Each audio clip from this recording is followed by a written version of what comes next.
Childhood, the melodrama Moscow Does Not Believe in Tears, and the 1969 comedy The Diamond Arm, which may be the Soviet Union's answer to the Pink Panther films. And with me to discuss them is Art Arutyunyan, a filmmaker based out of Los Angeles. But before we dive in, remember to like, comment, subscribe. We're slowly growing our numbers, and we appreciate the help. If you could please show us a little bit more love, we would definitely be very, very happy about that. But Art, how are you doing today? I'm doing great, thank you. Beautiful day in LA. Yeah, Finally, we have some sun. yeah, exactly. And I was gonna say, like, it's springtime too. So springtime is one of those times where it's both beautiful but terrible for me because I've had allergies. So I've pretty Mm. much been laid up the entire time because I haven't been able to Oof. function for the past few days. Oh I no. I've gone through $20 worth of tissues too, just buying boxes and boxes of them. Um, but I want to go ahead and dive into these Soviet films because I think we picked some really, really good ones this time. Not that the last ones were bad, but I think these are pretty interesting. Yeah. Um, I want to go ahead and start with Ivan's childhood because with Andrei Tarkovsky, we've come to realize that this isn't a guy who's going to follow the playbook in terms of filmmaking, right? He's kind of like what what Stanley Kubrick did for filmmaking in the 60s. But I think with what he does in Ivan's childhood is he takes he does something that most Western filmmakers really wouldn't touch at that time, is the fact that you have a child who's involved in war. And he gets involved in the most brutal way, just witnessing his family being killed by the Nazis. And then him running away from school to become a partisan and eventually joining the Soviet army. What I really, really found interesting about this film was the fact that, yes, this is Tarkovsky's take on the war film, but there's very little depiction of war itself, really. Um, Yeah. it's almost like this idea of this is what happens in between the action. You know what I mean?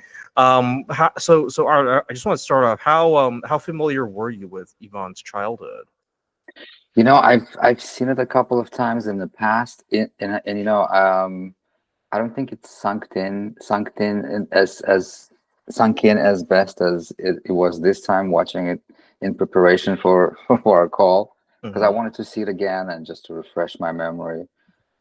Yeah, I actually like that point of view where we don't see much of the war, but we see the stories of people that are in the midst of the war and the experiences they're going through. And this particular boy, as you said, lost his whole family to Nazis, and now he's on a kind of journey to avenge them. Hmm. Um, yeah. But I mean, but what also makes it striking, because at the very beginning of the film, we see him swimming across a swamp, and he gets picked up by a lieutenant, Mm. and it starts off pretty harsh because Ivan and the lieutenant kind of don't get on, and Ivan basically says, "Let me talk to number 51. Um, I've got important information," and we come to find out Mhm. he's been working as a scout. But but as the film progresses, and I've got to say, for a Tarkovsky film, it's pretty short. It's like an hour and Mhm. 40 minutes, give or take. But I mean, for a Tarkovsky film, it's very stark because because whether it's Solaris, where they're on the space station, or in Stalker, we're in this wasteland, there's a very uneasy atmosphere about it, right? Mhm. Um, and in the case of Ivan's childhood, it doesn't get more remote or more, you know, stark than the Soviet front in World War II. I do want to point out the fact that the relationship that between the lieutenant and who's the guy's name, is it Holin or Lenya Holin, yeah, Holin, yeah. yeah. He has a very, very different relationship between these two guys, because Holin, Hmm. he and correct me if I'm wrong here, because I was trying to keep track of who's who, but with the young lieutenant, he has a sort of icy relationship. It's like they don't really trust each other. But with Holin, it's almost like it's almost like he's got a surrogate father, because you remember when Yeah, he meets him, they hug and he kisses him, and he's like, it's good to see you, boy, all that yeah. stuff. Yeah, yeah. You're right. There's a big difference between Galtsev, who the young lieutenant, and kind of plays by the rules and everything's by the book. When the boy demands him calling someone, and I'm also losing track of all the ranks, military ranks. I just assume they're all lieutenants. Yeah, That's my thing. right. He basically says, no, that's not how it works. I have to go through this person. I have to go through that person. And I think the boy just doesn't relate to that, in his young mind. He has kind of this tunnel vision. This is what I have to do to avenge my family, and I'm not gonna stop. I don't want any rules.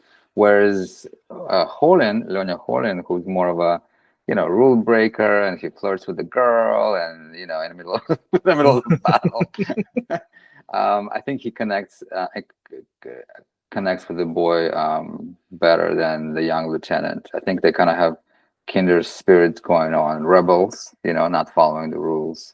Yeah, but I mean, also keep in mind too, because Holland tells Yvonne, we've got to send you to military school, right? Yeah, And being protective. but at the same time, I'm sort of wondering, does he really mean it, or is he just saying it because he doesn't want to get in trouble? Because we already know that Yvonne was sent to another school prior to that, and then he runs away, and so he basically tells him, hey, you send me again, I'm just going to run away, and I'm just going to keep join the partisans. Yeah. I think they're all kind of protective of the boy in their own way. They don't want him to be in that war. It's just unnatural. Some of them even says, this is not the right place for you. It's unnatural for a boy to be here. You have to go to either military school or to orphanage, whatever. But I think Holden kind of realizes that this is not a regular boy. This is a boy who watched his mother and his sister being killed by Nazis, and he's not gonna get any peace if he goes to military school. It's a boy who's probably not a boy anymore, in his head, just because of what he's experienced. So maybe in a way, Holden was kind of fine, like maybe that's the best way to let him go through this mission. Right, but I mean, but also too, I think they also recognize, just how brilliant he is, and he and Galtz have kind of have this discussion about military school, and the thing that strikes me is, I sort of had to pay attention to what was going on here, but the way I see it is Galtz kind of he begins to recognize just how brilliant he is, and he kind of sees him as someone who has the makings to be, a great military officer. So to your point, I think it's because Galtsev understands that Ivan has this potential. That's why he believes he should go off, and be in military school, because, he's seen all these things, right? He's already seen all the horrible things that the Germans have done. He's literally been through hell and back, having to endure all these terrible things to be a scout. So I think what Galtsev wants is for him to kind of take that raw energy and kind of hone into something so he could become a better soldier, right? He's kind of he and Holland sort of want the same thing for Ivan, but for different reasons. I think Holland just does it because he wants to protect him, but at the same time, he also kind of doesn't want to get in trouble for using a boy to do all the stuff. But Galtsev kind of feels like, hey, I see potential in you. I think you could be a great leader someday. But Ivan kind of says, only useless people sit out in the war. Right. Absolutely. So another thing too is because is the fact that unlike in the other movies where where we kind of see different shots of different landscapes, it's pretty much set in one place, with the exception, unless you count the flashbacks, it's pretty much set in that murky world of the front, right? Because Ivan is pretty much just like set in the underground headquarters until they make that trip across the river, right? The thing that really strikes me, and I want your input on this too, is that you continue to hear this dripping noise throughout those scenes. And at first I was a bit irritated, but then as I start hearing it more, I'm thinking this is supposed to be discomforting. You're not supposed to feel comfortable in the war film. It's supposed to put you on edge, right? Because whenever we watch a war movie, we kind of expect, bombs, shells exploding, tanks rolling across, bullets firing. That's par for the course. But a dripping noise is kind of different. Like, so what are your thoughts on that? Yeah, I noticed that too, and something about Tarkovsky and dripping noises, because he uses it a lot in Stalker. Everything's feels like wet and dripping. There's a lot of water in Solaris as well, and other films as well. Like just like this unsettle, like you said, it's a noise that's designed to unsettle us and create that atmosphere of unease and being in trouble and being kind of uncomfortable. Um, I've noticed that too, yeah. And this film is probably the most linear of Tarkovsky films that I've seen, Yeah, exactly, right? exactly. Yeah. But yeah, you're right. The dripping it just doesn't stop. But that's the thing, because because again, I go back to the idea that Tarkovsky is not a conventional filmmaker. I think Ivan's Mhm. childhood is kind of unconventional for Tarkovsky because he's Yeah. telling the story from beginning to end, and you actually understand what's going on here. Hmm. But with that dripping noise, I think he wants to challenge our notion of what a war film is, because like I said, we tend to think of the mechanical aspect of warfare, but we don't think of like something as natural or mundane as dripping, right? Hmm. Yeah. And it also kind of ties into the idea that that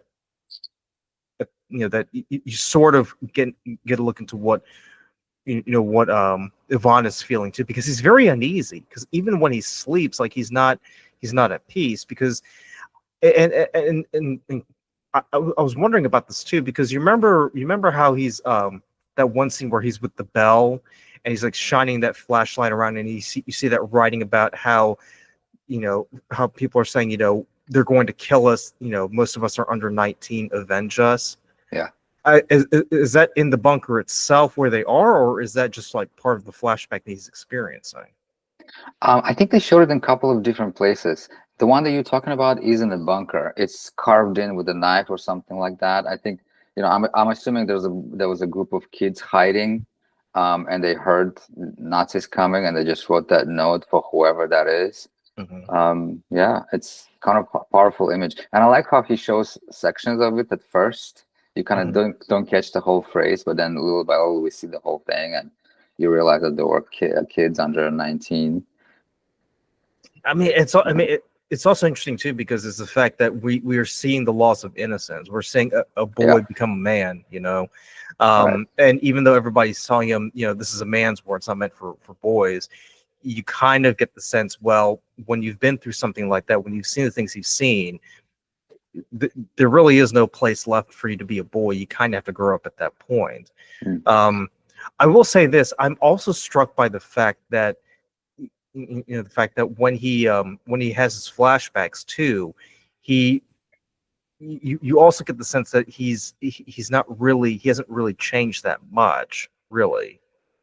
And I say that because even when he's like with his mother or with his sister, or he's playing hide and seek, you kind of get the sense that there's a bit of unease, a bit of foreshadowing, right? Because we know Mm. what's going to Yeah, happen to them. yeah, Um, yeah, and in typical to Tarkovsky's, vision, there's always memory and dreams that he employs, whether I don't know if it was scripted or it was added later, but in all of his films it's like there's this element of dreaming and remembering things. And as you said, he remembers the moment with his mother at the well. And by the way, that scene is shot so beautifully. And oh my God, yeah, yeah. yeah, the composition and the usage of water again, and dripping, and he talks Mhm. about the stars. Yeah, I think, as you said, there is a loss of innocence here, but he's still a boy, and he still remembers this thing with the sweet moments with his mother and then his sister as well. And another thing that kind of strikes me is the fact that when they cross the river too, Hmm. because they're taking Yvonne for his next mission, right? Yeah, yeah. And when they cross the river and they basically say, "All right, so do you need me to come with you?" He says, "No," right? Hmm. But and they pass that, and they show it several times, but they pass the two bodies of the two spies that the Germans caught and hanged. Hmm. So so you kind of get the feeling, something might happen to Yvonne, but you also kind of hope we'll be seeing Yvonne again, right? This isn't Yeah, the end. yeah. But what strikes me is the fact that we never see him after that. Like, Mm. how did you feel like that? Because once he disappears, it's like that's it. Like, no more Yvonne. Like, what were your thoughts? Did you think maybe maybe we'll see him again, or it'll cut to a next shot of him kind of like running through the woods, or what? Yeah, I always hoped, the kid will survive and, he'll accomplish the mission. But, you know, that's Tarkovsky. He Yeah, doesn't follow, he the rules necessarily. I was gonna say, because he does that Game of Thrones rule where Mm. where any character we like may end up getting killed, right? Yeah. um because near the end of the movie we see the Russians, they've taken over Berlin. Hmm. And and I'll tell you what really strikes me, is because he interspersed it with actual footage from Yeah. from the fall of Berlin too. That's what Right. surprised me. um Yeah. and Right. Galtsev kind of has a conversation with himself. He's talking to Holland, but he's saying, but you're dead now, right? Mm. So it kind of goes back to the idea that all the characters that we've come to know and love throughout this movie, they kind of met their end one way or another. And then Yeah. Galtsev's the only one who survives. And then they go to that bunker where they're going through all like the documents, and they come to find out what happened to Yvonne, right? Hmm. Yeah. And I love the fact that they don't really tell us what happened. They don't explicitly say, but it's kind of implied of what Yeah. happened. What were your thoughts on that? Yeah, they found these folders, and we all know that Nazis were very meticulous and they kept record of everything. And they had these folders of everyone they shot, which, by the way, I've never heard of, or I've never seen anything like this in films, that they kept record of each person. I thought they just kind of bundled everyone and executed them or exterminated people. Well, they're But known for their efficiency, so I'd imagine they right, there you would. go. Yeah, yeah, exactly. And this is kind of one of those elements, like, oh, they kept the folder on this boy, and it's yeah, and the fact that the boy just disappeared and we'll never see him again, I kind of want to talk more about that, because I think that's Tarkovsky is telling us that's what war is. One wrong step or one bullet and you got it. You disappear. You're not there anymore. There's Yeah, no sentimentality about it. It's just very kind of honest. This is how it is. This is what war is. It doesn't kind of decipher between a little boy or a grown man. Even if it's a boy, he was an enemy and he was shot, and there he is. He's just a folder now. yeah. He becomes a statistic, and Yeah. and you kind of feel a sense of unease, but at the same time, it's like, to your point, this is war. This is what Hmm. happens, right? Because we already know what they did to his mother and his sister, right? So it's like, well, Yeah. anybody's fair game. So so in the grand scheme of things, Tarkovsky kind of tells us like an honest portrayal of war, right? Right. Because we tend to have, because when we think of war, we kind of tend to think of it as grown men wearing uniforms just running around and shooting at each other. But we tend to forget that war involves everybody, right? Yeah. It's not simply the combatants who suffer; it's the people around them. Right. Um, and I think that's what just makes it so tragic too, is the fact that you know you kind of wonder, did he ever get his revenge? You Mm. know, Yeah, exactly. Yeah. because because the way he ended up, it's like, well, he kind of got it cheated out of the ability to get revenge against the Germans, because he goes throughout the entire movie saying, I will avenge you, mom, I will avenge you, sister, Hmm. and that's all he lives for. He lives on hate. But then he ends up being just like you said, a file, Yeah. in a German bunker. No, I was going to say, because the way that Tarkovsky, lays out Ivan's childhood, it kind of reminds me of a Stanley Kubrick film that that he did back in '57 called Paths of Glory, right? Mm. So Paths of Glory is set in in World War One, but it's shot in a very similar fashion. Both are black and white, and surprisingly, both of them, they show very little depiction of actual combat.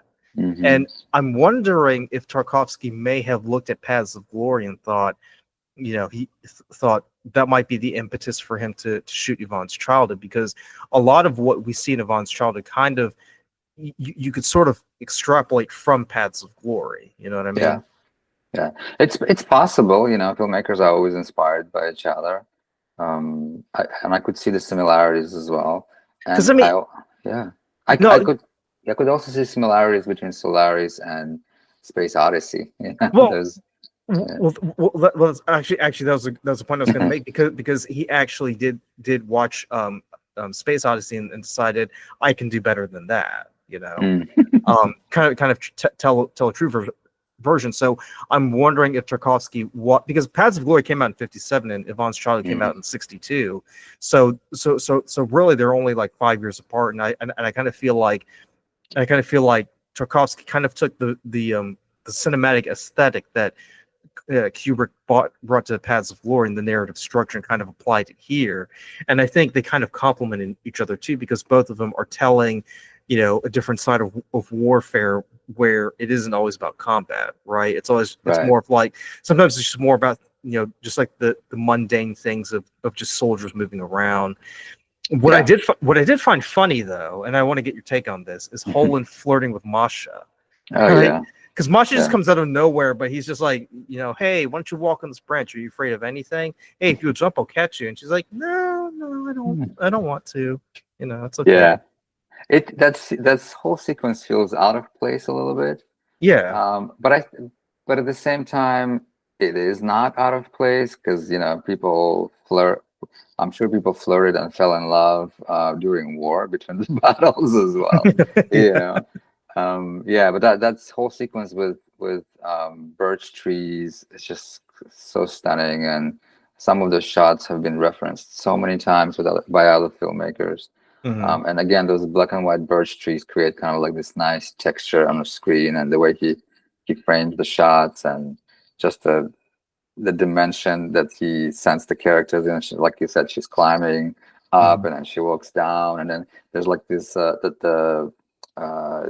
grave or a tunnel that was dug, and he helps her across it, and then he grabs her and he kisses her, and her feet dangling. That's very iconic moment, and I've seen that referenced as well. Yeah, Yeah. I agree with you. It is kind of, it feels a little bit out of place, but maybe perhaps he wanted it to break up the flow a little bit. Yeah, and I mean, because we really don't see that much of Masha, and yet at the same time, you Yeah. kind of get the feeling she's just as big of a character in that movie as Yvonne, right? Mhm. Because because Galtsev kind of like threatens to send her away, and Holland's like, oh no, you wouldn't do that. But then at the end, he's like, yeah, she's being shipped off. Her talents are best used at the hospital instead. And Mhm. Holland's like, oh. He kind of accepts it, kind of at the same time he's like, okay, well, I guess if that's the case, that's that. But that scene in the forest, like, oh my god, like the shots are just phenomenal. Mhm. And Yeah. I was gonna say too, what's also brilliant is the fact that when Galtsev goes running in the forest, he gets lost. And what I find what I love about that is the fact that even a place that's so peaceful, so tranquil, you can still get lost in it. It's not like being on the battlefield where you can get lost that easily. You can get lost Mhm. just about anywhere, regardless of the situation. Right. Yeah, and the war is very disorienting thing. Yeah. Yesterday was one thing where peaceful forests, birch trees where you can just walk around and get lost and then find your way. Now, if you get lost, you might not survive. And it's interesting because another film that we're discussing today, Moscow Doesn't Believe in Tears, there's also a scene with birch trees when they go on a picnic. That's right. Yeah. And I was thinking, oh wow, that's so interesting and coincidental. But birch trees are very quintessential Russian trees. Yeah, it's kind of like that natural landmark that this is Russia. It's kind of like how if you shoot things in the Grand Canyon, you're like, oh, they're in the U.S. Right.